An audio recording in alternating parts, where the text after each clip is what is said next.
sin square theta plus cos square theta equal কত 1। এটা আমাদের প্রমাণ করতে হবে কিসের মাধ্যমে?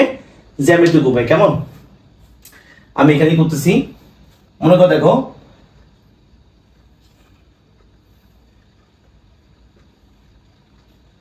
তাহলে কাজ করি, এখানে শেষ করি, দাগগুলো শেষ করি। কেমন? তাহলে এটা নিলাম a, এটা নিলাম o, এটা নিলাম কি x।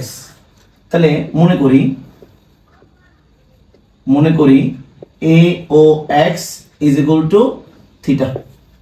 তার মানে আমি এখানে এই যে o তে আমরা জানি a o x, এখানে কোন কোনটা o, মাঝখানে থেকে সেটা কি হয় কোণ হয়, তো এটা মান কত থিটা। ঠিক আছে, তাহলে মনে করি a o x সমান কি হবে থিটা কোণ। এটাই কিন্তু কোণ, এখানে কোণ লিখলে হয় না, লিখলে কোনো সমস্যা আমি লিখলাম আর কি আপাতত। কেমন? তাহলে মনে করি a o x is equal to মানে a o x is equal to কি থিটা কোণ। এবার এই রশ্মিতে, কোন রশ্মিতে? ও এই রশ্মিতে বা এ ও রশ্মিতে, এ ও রশ্মিতে পি একটি বিন্দু নিই। পি একটি কি নিই? বিন্দু নিই। তাহলে এ মানে কি এ ও রশ্মিতে আমি এটা কি নিলাম? পি একটি বিন্দু নিলাম। কি নিলাম? পি একটি বিন্দু নিলাম। কেমন? এ ও রশ্মিতে পি একটি বিন্দু নেই। তারপর ও এক্স রশ্মিতে ঠিক আছে পি এম একটা লম্ব আঁকলাম, মানে এ রশ্মিতে পি থেকে, তাহলে ও রশ্মিতে পি এম একটি কি আঁকলাম? লম্ব আঁকলাম, লম্ব আঁকি। ঠিক আছে, তাহলে এই লম্ব আঁকলে এটা যদি এম হয় তাহলে এটা কি সমকোণী ত্রিভুজ না? তা আমরা জানি যে ত্রিভুজের একটি কোণ সমকোণ বা 90 ডিগ্রি তাকে বলা হয় কি সমকোণী ত্রিভুজ। কি ত্রিভুজ বলা হয়? সমকোণী ত্রিভুজ। তাহলে মনে করি এ ও এক্স সমান থিটা কোণ, এ ও রশ্মিতে পি একটি বিন্দু নি, ও এক্স রশ্মিতে পি এম একটি, মানে কি ও এক্স রশ্মিতে, মানে দেখো এই ও এর রশ্মিতে একটা পি বিন্দু নিছি, তারপর ও এক্স রশ্মিতে পি থেকে ও এম একটা কি আঁকছি লম্ব, লম্ব মানে 90 ডিগ্রি কোণ আঁকা। কি আঁকা? 90 ডিগ্রি কোণ আঁকা। কথা বুঝতে পারছি? অর্থাৎ এই যে পি এমটা কিন্তু একটা লম্ব, অর্থাৎ পি এম লম্ব কার উপরে? ও এক্স এর উপরে। মানে এই রেখাটা এই ও এক্স রশ্মির উপর একটা লম্ব না 90 ডিগ্রি না? ঠিক আছে, তার মানে পি এম রেখাটা ও এক্স এর উপর একটা কি লম্ব। কথা বুঝতে পারছি? এটুকু আগ্রহ হয়ে যাবে। তার মানে আমরা যে sin square theta plus cos square theta is equal two 1, এই ক্ষেত্রেও এই সেম চিত্র, সেম কথাবার্তা। sec square theta minus tan square theta same চিত্র, সেম কথাবার্তা। tan স্কয়ার মানে কি cosec square theta minus cot square theta is equal two 1, same চিত্র, সেম কথাবার্তা। সেটা আমি কি একবার রাখলাম আর কি, এটা ভালো মতো বুঝি নাও। আবার কি বললাম সেটা আঁকতে সুন্দর মতো আঁকতেছি আবার। সেটা কি?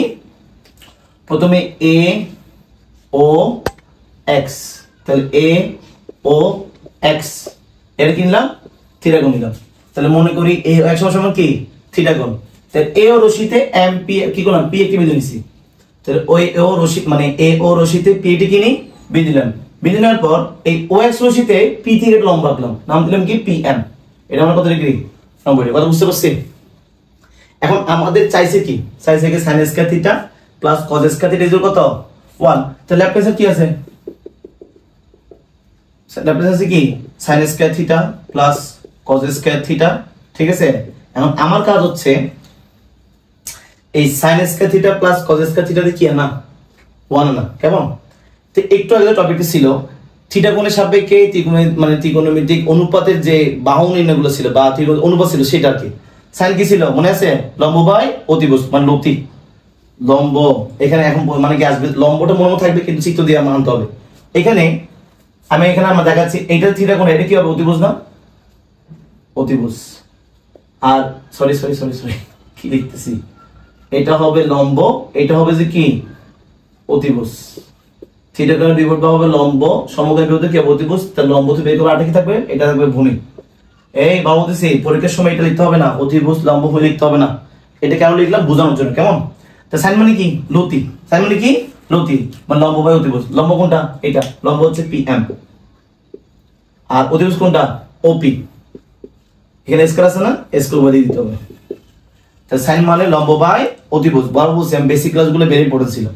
এবার আসি cos লতি ভূতি, ভূমি বাই অতিভুজ। ভূমি কত? om আর অতিভুজ কত? op। কি হবে? Whole square. তার মানে sin বাই লম্ব বাই অতিভুজ, cos মানে ভূমি বাই অতিভুজ, স্কয়ার আছে, স্কয়ার দিয়ে দিচ্ছি। ঠিক আছে, এখন এ স্কয়ারটা কিন্তু পি এর মানে কি উপরের উপর আছে, আবার ওপি এর উপরও আছে, প্লাস ও এম এর উপরও আছে, আবার ওপি স্কয়ার আছে। ঠিক আছে, আমরা লসাগু করি। তাহলে ওপি স্কয়ার মানে কি হরগুলোর লসাগু। তাই ওপি স্কয়ার লসাগু তো ওপি স্কয়ার। আমরা জানি লসাগুকে হর দিয়ে ভাগ, লসাগু কোনটা? ওপি স্কয়ার। তাহলে ওপি স্কয়ার কে হর মান কত? নিচেরটা ওপি স্কয়ার দ্বারা ভাগ করলে কি থাকে? 1/1। মান কত? 1। সেই মানটা কাছে দেখুন, লবেশে দেখুন কত? pm square. কত হবে? pm স্কয়ার হবে। তাহলে লসাগুকে হর দিয়ে ভাগ করলে লসাগু হর দিয়ে কত পাইছে? 1। এই মানটা কাছে দেখুন, লবেশে দেখুন, লবেশে কত আছে? pm square. তাহলে কি হবে? pm স্কয়ার প্লাস আবার ওপি স্কয়ার কে ওপি স্কয়ার ভাগ করলে কত আসবে? 1। ওর সাথে এই ও এম গুণ করে মানে ও এম স্কয়ার গুণ করলে কি আসবে? ও এম স্কয়ার। আচ্ছা তো বলি সেটা কি? হরগুলো লসাগু বের করতে হবে। কত? ওপি স্কয়ার লসাগু কত? ওপি স্কয়ার। এই লসাগুকে হর দিয়ে ভাগ, লসাগুকে হর দিয়ে ভাগ করলে যে মানটা পাওয়া যাচ্ছে কত? 1। সেই মানটার কাছে দেখুন, লবের সাথে গুণ। তো 1 এর সাথে মানে পিএম গুণ মানে পিএম স্কয়ার গুণ করলে কত আসবে? পিএম স্কয়ার প্লাস আবার ওপি স্কয়ার লসাগুকে হর দিয়ে ভাগ করলে 1 ই আসবে। 1 এর সাথে কি গুণ হবে? ওএম স্কয়ার কি হবে? OM square. ঠিক আছে, এবার আসি পয়েন্টটা ভেরি ইম্পর্টেন্ট। নিচে তো ওপি স্কয়ার আছে। এই যে পিএম মানে কি? পিএম মানে লম্ব প্লাস ওএম মানে কি? ভূমি। তাহলে লম্ব স্কয়ার প্লাস ভূমি স্কয়ার মনে পড়ে? লম্ব স্কয়ার প্লাস ভূমি স্কয়ার মানে অতিভুজ স্কয়ার মনে পড়ে কিনা? শিখেছিলাম আমরা। তাহলে অতিভুজ কি শিখছি?